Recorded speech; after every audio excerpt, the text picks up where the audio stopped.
రాధికా గారు, నిజంగా షాకింగ్ వార్త ఇది. సహస్ర మర్డర్ జరిగిన తర్వాత అపార్ట్మెంట్లో ఉన్నవాళ్ళు మిగతా వాళ్ళపైన ఎక్కువ మంది అనుమానాలు వ్యక్తం చేశారు. సీసీటీవీ ఫుటేజీ లేదు. కానీ 10వ తరగతి చదువుతున్న ఒక 14 ఏళ్ల బాలుడు చాలా స్కెచ్ వేసి క్రికెట్ బ్యాట్ కోసం వెళ్ళి ఒకవేళ ఏదైనా పరిణామం ఎదురైతే ఏం చేయాలన్న దాన్ని ఒక పేపర్ మీద రాసుకుని చివరికి అమ్మాయి ఉంది, అమ్మాయి చూసేసిందని అమ్మాయిని కిరాతకంగా హత్య చేసి మళ్ళీ వెళ్ళిపోయాడు. అంటే అంత చిన్న వయసులో అంత కిరాతకంగా అలాంటి ఆలోచన చేస్తున్న వైనాన్ని ఎలా అర్థం చేసుకోవాలి? ఏంటి కారణం? యా సతీష్ గారు, మీరు అన్నట్టు ఒక వెరీ షాకింగ్ ఇన్ఫర్మేషన్ ఇది. కానీ ఇది కొన్ని సంవత్సరాల నుంచి మనం రకరకాల విధానాల్లో ఢిల్లీలో ఒక సెలవుల కోసం అని ఒక అబ్బాయి జూనియర్ని చంపాడు అని ఇవన్నీ చూస్తూనే వింటూనే వాటి గురించి చర్చించుకుంటూనే మనం నెగ్లెక్ట్ చేస్తున్న విషయాలకు కొన్ని పర్యవసానాలండి ఇవన్నీ కూడా. ఇక్కడ ఒకటి కాదు, మల్టిపుల్ రీజన్స్గా మనం చెప్పుకోవచ్చు.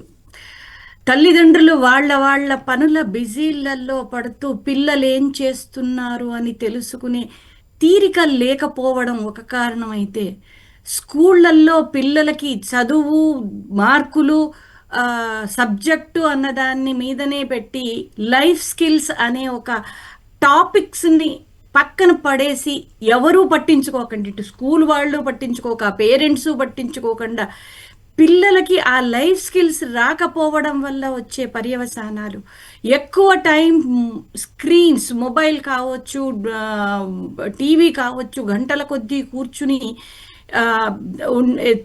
వాళ్ళ ఇంట్రెస్ట్లను బట్టి చూసే దీన్ని యొక్క పర్యవసానంగా చెప్పుకోవచ్చు. ఇక్కడ మల్టిపుల్ రీజన్స్. ఇక్కడ ఒక పాయింట్, మేము జనరల్గా ఒక వర్డ్ వాడుతుంటాం, నార్మలైజేషన్ అని. ఒక చిన్న ఎగ్జాంపుల్ చెప్తా సతీష్ గారు. ఇవాళ ఎవరైనా లంచం తీసుకుంటూ పట్టుబడ్డారు అని మనం పేపర్లోనో టీవీలోనో వార్త వింటే దాన్ని షాకింగ్ వార్త అని వింటామా, మనం చూస్తామా? మనం షాకింగ్ గా చూడం. హలో, కామన్ అయిపోయింది. కరెక్టే, కామన్ అయిపోయిందండి. అంటే ఒక విషయం మళ్ళీ మళ్ళీ మళ్ళీ మళ్ళీ జరుగుతూ మన చుట్టూ రోజు మనం దాని గురించి వింటూ ఉన్నప్పుడు అది నార్మల్ థింగ్ అయిపోతుంది. పిల్లలు టీవీ, మొబైల్ వీటిల లోపల మీరు వీడియో గేమ్స్ చూడండి. మేము ఎప్పటి నుంచో మొత్తుకుంటున్నాం. ఈ పబ్జీలు కానివ్వండి, ఇంకేవేవో ఉన్నాయి, నాకు పేర్లు కూడా తెలియవు. అందులో ఇట్లా చంపుకోవడాలు, బ్లడ్ స్ప్లాషెస్తో సహా ఒక ఏమంటారు రియలిస్టిక్ సెన్స్ ఇవ్వడానికి ఇలాంటి గేమ్లు ఆడే పిల్లలు, క్రైమ్స్ ఏమంటారు, తల్లిదండ్రులు పెట్టుకుంటే పిల్లలు కూడా కూర్చొని చూస్తారు. అదేంటో సిబిఐ, ఏవేవో రకరకాల ఇలాంటి క్రైమ్ సీరియల్స్, ఇలా ప్రోగ్రామ్స్, ఇవన్నీ చూస్తూ ఉన్నప్పుడు నార్మలైజేషన్ అనేది జరుగుతుంది బ్రెయిన్లో. అది పెద్ద విషయం కాదు. నేను ఇంతకుముందు పేపర్లో చదువుతూ ఒక స్టేట్మెంట్ చదివాను. అబ్బాయి ఇదన్నీ జరిగాక కూడా, ఒప్పుకున్న తర్వాత కూడా మీ పని కంప్లీట్ చేసేసుకోండి, ఆ తర్వాత నన్ను మళ్ళీ ఇంటికి పంపించేసేయండి, మా అమ్మ నాన్నలకి చెప్పొద్దు అన్నట్ట. అవునండి. అంటే అది అంత ఏమంటారు, అది అమాయకమనాలా ఏం చెప్పాలో కూడా నాకు తెలియట్లేదు. అది అటువంటి age, they don't know consequences, very impulsive. ఏం చేస్తే ఏం జరుగుతుంది, ఎలాంటి దాని కాన్సిక్వెన్సెస్ ఎలా ఉంటాయి, ఆడు ప్లానింగ్ రాసుకున్నాడు. ఏమంటారు, ఒక క్రైమ్ని ఎలా ఇది చెయ్యాలి అన్నది. ఎందుకు తెల్లవారు లేస్తే, ఐఎమ్ సారీ టు సే, ఏ పేపర్లో చూడండి, ఏ మీడియాలో చూడండి, ఏ సోషల్ మీడియా కావచ్చు, టీవీ లాంటి మాధ్యమాలు కావచ్చు, పకడ్బందీ ప్లానింగులతో, ఈవెన్ అత్తాకోడళ్ల వ్యవహారాల సీరియల్స్లలో కూడా పకడ్బందీ ప్లానింగులు కనబడుతున్నాయి కదండి. చిన్నపిల్లలు అదే చూస్తూ పెరుగుతూ ఉన్నారు. ఇవన్నీ వాళ్ళకు ఒక నార్మల్ థింగ్స్. ఆ నార్మలైజేషన్ యొక్క ఒక తీవ్రమైన ఎఫెక్ట్ ఇక్కడ. ఆ పిల్లడు చూడండి ఎంత చక్కగా బంగాళా మించి దూకొచ్చాడు. అవును, ఆ పిల్లని దూకొచ్చాడు, బ్యాట్, 14 ఏళ్ల వయసు. మీరు ఆలోచించండి, వాడికి బ్యాట్ కావాలంటే కావాలి, మంచి డ్రెస్ కావాలంటే కావాలి, ఏదైనా ఇమీడియట్ నీడ్ గ్రాటిఫికేషన్. ఇది ఎక్కడో చిన్నప్పటి నుంచి మొదలవుతుంది. Of course I don't know their family backgrounds అండి, అక్కడ వాళ్ళ ఇంట్లో ఎలా ఉందో. సాధారణంగా ఏం చేస్తారండి, పేరెంట్స్ బిజీగా ఉన్నా లేదా పిల్లలు అల్లరి చేస్తుంటే వాళ్ళు ఏది అడిగితే అది కొనిస్తారు. పిల్లలకి టైం ఇవ్వట్లేదు అని తల్లిదండ్రుల్ని ఎక్కడ ఇచ్చేస్తామో అని దాన్ని మానిటరీ కాంపెన్సేషన్స్ చేస్తూ ఉంటారు. నీకు ఇది కొనిస్తా, నీకు అది కొనిస్తా, నువ్వు నన్ను సతాయించబాక, నువ్వు నన్ను డిస్టర్బ్ చేయబాక అని మనం చేస్తూ ఉంటాం. ఇది కామన్ గా చాలా ఇళ్లలో మనం చూస్తూ ఉంటాం. దానివల్ల వాళ్ళకి ఏంటి, ఒక ఇమీడియట్ నీడ్ గ్రాటిఫికేషన్ అంటాం. వాళ్ళకి ఏది కావాలంటే అది కావాలి. ఎందుకు చిన్నప్పటి నుంచి అడగక ముందే ఇస్తున్నాం, ఇంకా అడిగితే ఇవ్వడం సంగతి తర్వాత. మరీ చిన్నప్పుడైతే అడగక ముందే బోల్డ్ బొమ్మలు, వాళ్ళు ఏవి అడగక ముందు అన్ని అరేంజ్ అవుతూ ఉంటాయి. They feel entitled. మాకు ఇది ఎందుకు దొరకకూడదు, మాకు కావాలి, నువ్వు కొనిస్తావా, కొనియకపోతే దొంగతనం చేస్తాను. ఏముంది, దొంగతనం చేయడం పెద్ద ఇష్యూ కాదు. ఎందుకు తెల్లవారులేస్తే అదే చూస్తున్నాను. అందుకే అసోసియేషన్ ఎలాంటి ఎన్విరాన్మెంట్ లో ఉంటున్నారు. సజ్జన సాంగత్యం అనే ఒక మాట మాట్లాడే వాళ్ళు ఒకప్పుడు అండి. ఇప్పుడు ఆ పదం ఎక్కడ వినిపించట్లేదు మనకి. ఎలాంటి ఎన్విరాన్మెంట్ లో పెరుగుతారో according to nature versus nurture theory. చాలా మంది జెనెటిక్స్ గురించి మాట్లాడతారు కానీ అది 10-20% మాత్రమే. ఎలాంటి ఎన్విరాన్మెంట్ లో పెరుగుతున్నారు. ఎన్విరాన్మెంట్ ఇంట్లోది కావచ్చు, వాళ్ళు తెల్లవారులేస్తే చూసే టీవీ ఇది కావచ్చు, ఫ్రెండ్స్ సర్కిల్ కావచ్చు, నైబర్హుడ్ కావచ్చు, ఇవన్నీ చాలా ప్రభావితం చేస్తాయి పిల్లలను. దట్టు టీనేజ్కి వచ్చిన పిల్లవాడు, 13, 14, 15 సంవత్సరాల పిల్లవాడు అప్పుడప్పుడే తనకు అప్పటి వరకు ఏవైతే థియరిటికల్గా వింటాడో ప్రాక్టికల్గా అప్లై చేసే ఏజ్ అది. అందుకోసం ఆ చూసిన దాంట్లో ఏవేవో ఆ మైండ్లో కూర్చున్న దాని ప్రకారంగా ప్లాన్లు చేసుకున్నాడు. ఒక దొంగతనం చెయ్యాలంటే ఎలాగా అని. ఇక్కడ ఆ ప్లాన్తో దాన్ని పూర్తిగా ఇంప్లిమెంట్ చేయలేకపోయి ఉంటాడు. ఎందుకు అంటే రాగానే అమ్మాయి కనిపించింది, ఆ అమ్మాయి కనిపించగానే ఏమంటారు, బహుశా టెన్షన్ పడిపోయి ఉంటాడు. అందులో అమ్మాయి నేను చెప్తాను, నాన్నకి చెబుతా, అమ్మకి చెబుతా అని ఆ అమ్మాయి అంది అనేసరికి ఆ తొందరపాటు ఏం చెయ్యాలో తోచని, వాడి ఏజ్కి ఏం తోచిందో అవి చేస్తూ పోయాడు. అవి చేశాడు, అక్కడి నుంచి పారిపోయాడు. 5 రోజుల దాకా ఎలా, ఇప్పుడు సుమారు 5 days if I'm not wrong. అవునండి, కరెక్ట్ 5 రోజులు అయింది. 5 రోజుల పాటు ఇంట్లోంచి కదలకుండా ఎలా అబద్ధాలు చెప్పాలి, ఎందుకు అవి చూస్తూ పెరిగాడు. అక్కడ ఏదో పెద్ద వైట్ కాలర్డ్ క్రైమ్ అన్నదానికన్నా వాడు ఏం చేస్తూ పెరిగాడో అది చేస్తూ పోయాడు అంతే. అందులోంచి ఏవో వాడికి తోచినంత, వాడి కామన్ సెన్స్ కి రాధిక గారు దొంగతనానికి వెళ్ళాడు, దొంగతనానికి సంబంధించి ప్లాన్ గీసుకున్నాడు, పేపర్ మీద రాసుకున్నాడు, అదంతా మనం చూసాం. అది పాయింట్ నెంబర్ 1. నెంబర్ 2, ఆ పాప చూసిందని ఆమెను హత్య చేశాడు.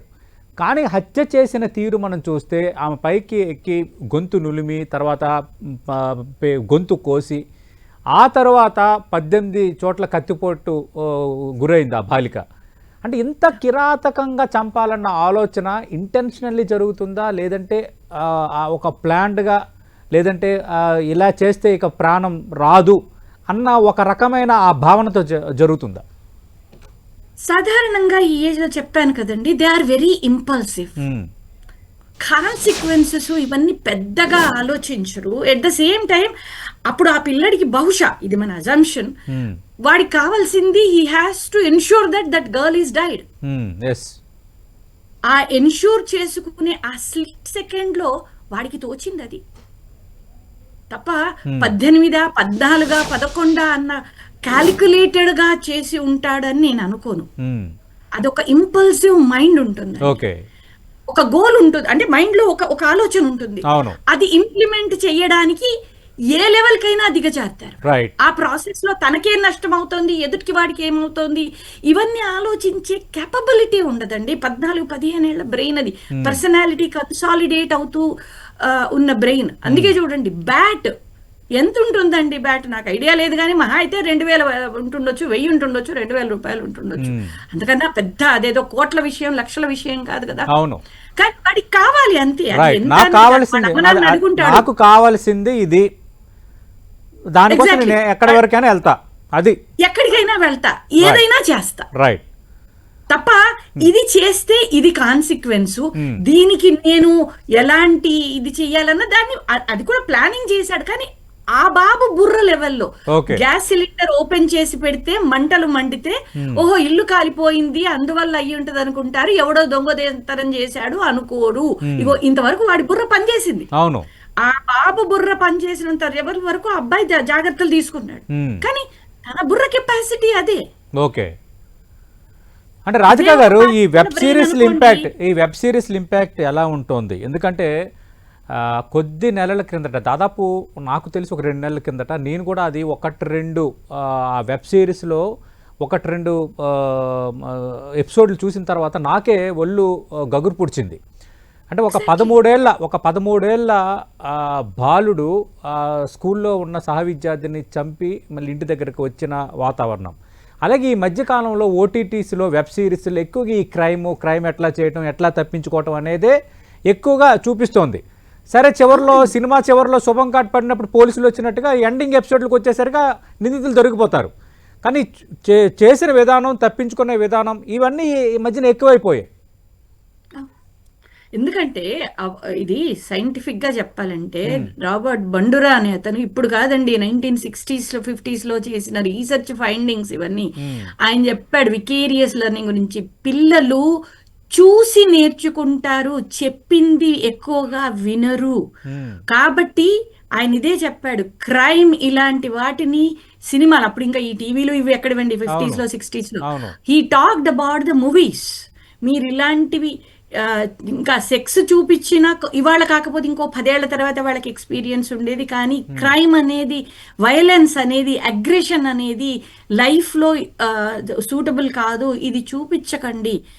కానీ ఇవాళ మీరు అన్నట్టుగా మరీ ఓటీటీ ప్లాట్ఫామ్స్కి అయితే అసలు అదుపు అన్నదే లేదు వాళ్ళకి. అసలు నాకు తెలిసినంత వరకు పెద్ద గవర్నమెంట్ మెకానిజమ్స్ కూడా కంట్రోల్ చేసేవి లేవనుకుంటాను. ఈవెన్ ఉన్న సెన్సార్ బోర్డ్ సినిమాల్లో చూడండి, నేను ఎన్ని ఇంటర్వ్యూలలో మొత్తుకుంటూ ఉంటాను. ఇప్పుడు కొన్ని సినిమాల్లో ఇలా కత్తితో కొడితే దాని మించి బ్లడ్ డ్రాప్ ఎలా పడుతోంది, ఎంత థిక్నెస్ తో పడుతుంది, ఎంత దీంతో పడుతుంది, దగ్గర నుంచి వాళ్ళకి అలా చూపిస్తూ ఇట్లా ఎన్టీఆర్ ఫేస్ అంటే ఒకళ్ళని కాదు అందరిది, నేను ఎగ్జాంపుల్ గా నేను ఆ పేరు అన్నాను, ఇట్లా ముఖం మీద ఆ బ్లడ్ ఎలా కారుతుంది. ఇవన్నీ మనిషిలో ఉన్న లోపలున్న కోపం, అగ్రెషన్ ప్రతి మనిషిలో ఉంటుంది కదండి. ఏదో అప్సెట్స్ ఉంటాయి, ఏవో కోపాలు ఉంటాయి. ఇవన్నీ అక్కడ కన్సాలిడేట్ అవుతూ పోతూ ఉంటాయి. అండ్ అది ఏమంటారు, ఎక్కడో ఈ రకంగా కొంతమంది లోపల అది ఇదవుతుంది. దానికి తోడు ఈ కరోనా వచ్చిన తర్వాత పిల్లలకి మొబైళ్ళు, ఈ ట్యాబ్లెట్లు, ల్యాప్టాప్లు పూర్తిగా అందుబాటులోకి వచ్చేసాయి. పేరెంట్స్ దాన్ని కంట్రోల్ చేయడంలో ఎక్కడో వాళ్ళు కొంతమంది హెల్ప్లెస్ ఫీల్ అవుతున్నారు, కొంతమంది దాని ఎఫెక్ట్స్ అర్థం చేసుకోక వాళ్ళు వదిలేస్తున్నారు. ఏదో పిల్లలు వినరు, మేము చెప్తే వినరండి, మొండితనం చేస్తారండి. కాదు, దాని కాన్సిక్వెన్సెస్ లాంగ్ టర్మ్లో ఇలాగే ఉంటాయి. రకరకాల ఒక్కొక్కళ్ళలో ఒక్కో రకంగా బయటకు వస్తూ ఉంటాయి. అవకాశం లేట్గా బయటకు వచ్చేవి కొందరి విషయంలో, అవకాశం దొరికి తొందరగా బయటకు వచ్చేది కొందరి విషయంలో. సో కాబట్టి ఇక్కడ ఇష్యూ ఏంటంటే, ఇప్పుడు అమ్మాయి విషయంలో కూడా చూడండి, గొడవ పెట్టింది, ఏదో ఇచ్చేసి ఉంటుంది, కానీ వీడు చాకు తీసుకునే ఇది లెవెల్లో ఉన్నాడు, ఎలా నన్ను నేను రక్షించుకోవాలి అనేది. అంటే చిన్నపిల్ల, అలానే అమ్మాయి ఏదో చేయలేదు అని కాదు, కానీ ఎక్కడో పిల్లలకి మనము సెల్ఫ్ డిఫెన్స్ నేర్పించడంలో, అది అమ్మాయి కానివ్వండి అబ్బాయి కానివ్వండి, సెల్ఫ్ డిఫెన్స్ నేర్పించాల్సిన అవసరం ఇక్కడ నేర్పిస్తోందండి. Self defence includes door open చేసుకుని పరిగెత్తడం కూడా కావచ్చు. సెల్ఫ్ డిఫెన్స్ అంటే ఎదుటి వాళ్ళతో పోట్లాడడం మాత్రమే కాదు.